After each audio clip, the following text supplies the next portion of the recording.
understand on how is Pakistan placed when it comes to these amendments that have been sought in the National Accountability Ordinance and also the other provisions of the FIA Act. Taking this across to Siddhant. Siddhant, we have just listed out those points for our viewers as these are the changes that have been suggested that Pakistan needs to do when it comes to these two things. However, there was something that was advised on similar lines a year back, because of which a task force was set by the Pakistan government. It took 6 months to actually come down with a report that was sent out to the IMF. After that report, this is what has come out. Is that right?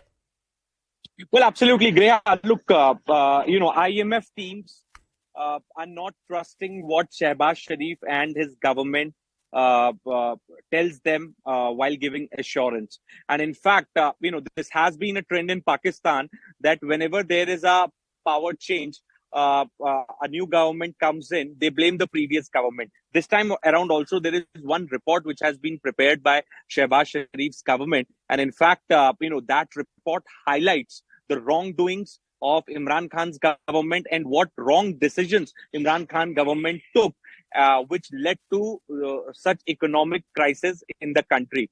So this is perhaps the reason, Greha, that from very first day, IMF teams had made up their mind that they are going to bring all political parties on board. And in fact, they met all political parties.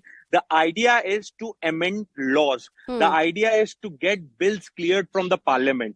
The idea is that if tomorrow there is again a power change in Pakistan, then the next government should not blame this government for the economic wrongdoing. Because ultimately, international community suffers. Ultimately, IMF suffers. And this is perhaps the reason, Greha, that what Manoj Gupta is telling us is Pakistan surrendering its sovereignty to IMF, because already law has been passed and the official bank has been handed over to IMF.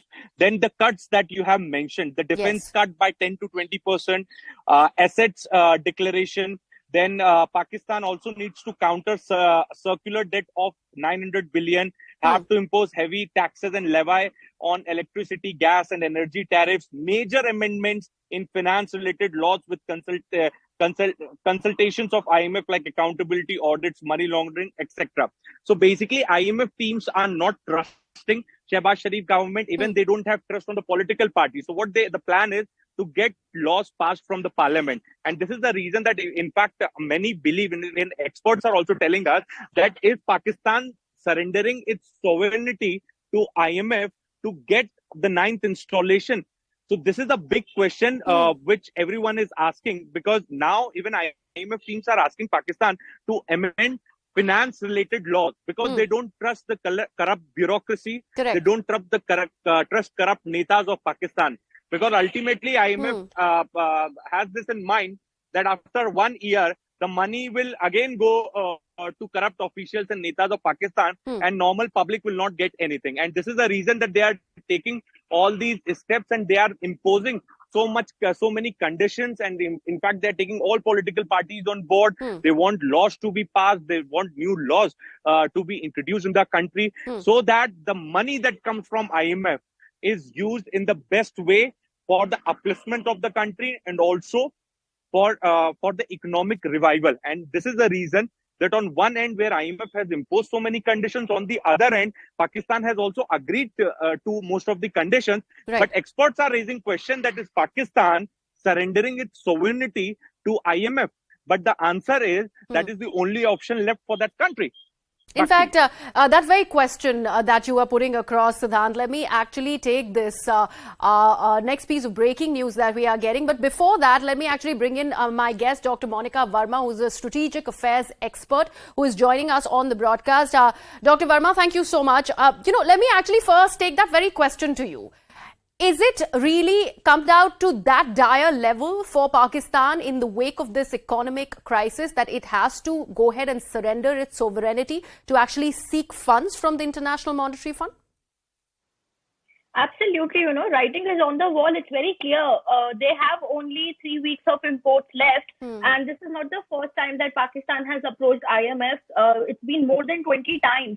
In fact, we in the scholarly community, we call Pakistan as an IMF addict. Since the time this country has become independent and, has gained the so-called sovereignty, they have never been able to put their house in order. In fact, their political economy is such that it's heavily, militarized, securitized. They have all the money in the world to spend on their security, but they don't have money to, fund infrastructure. In fact, just look at how their exports have been falling in the last 10 years. Since 2013, there has been the sharpest fall.